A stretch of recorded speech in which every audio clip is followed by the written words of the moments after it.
السلام علیکم ورحمت الله وبرکاته. ملګرو په دې هیله چې ټول به راته راک او روغ یاست.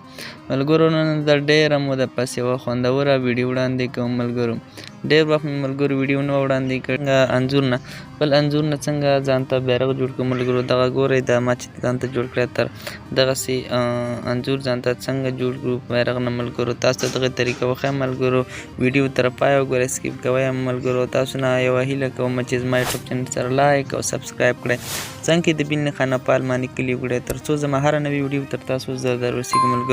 ملګرو راځئ چې ویډیو پیل کړو. ملګرو تاسو به راشئ لومړی دلته کروم براوزر ته چې راغلم. ملګرو تاسو دغه ګورئ دغه لیکنه دغه شی چې ورته تیر شو دغه شی چې ورته ورغی. ملګرو دغه لیکنه به وکړئ، تاسو دا به کلیک کړئ.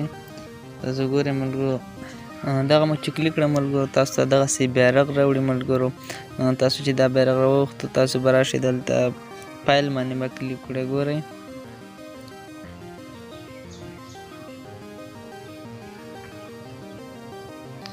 د فایل چې مو کلیک کړو را به شئ په دغه ځای به کلیک کوم تصویر غواړئ چې ورې کړئ همغه تصویر تاسو ورته انتخاب کړئ. ملګرو زه ورته یو تصویر انتخابوم.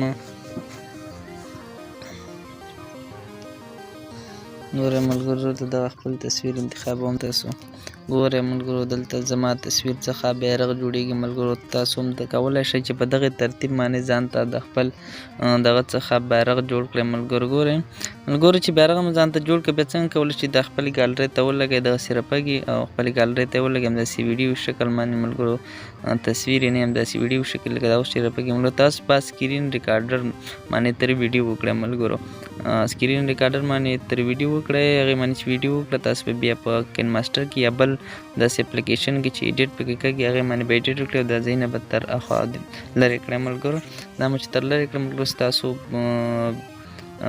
تصویر نه به بیرغ جوړ شي. ملګرو ګورئ زما تصویر په دغه ترتیب باندې. ملګرو که ویډیو مو خوښ شوي نو زما یوټیوب چینل سره لایک او سبسکرایب کړئ.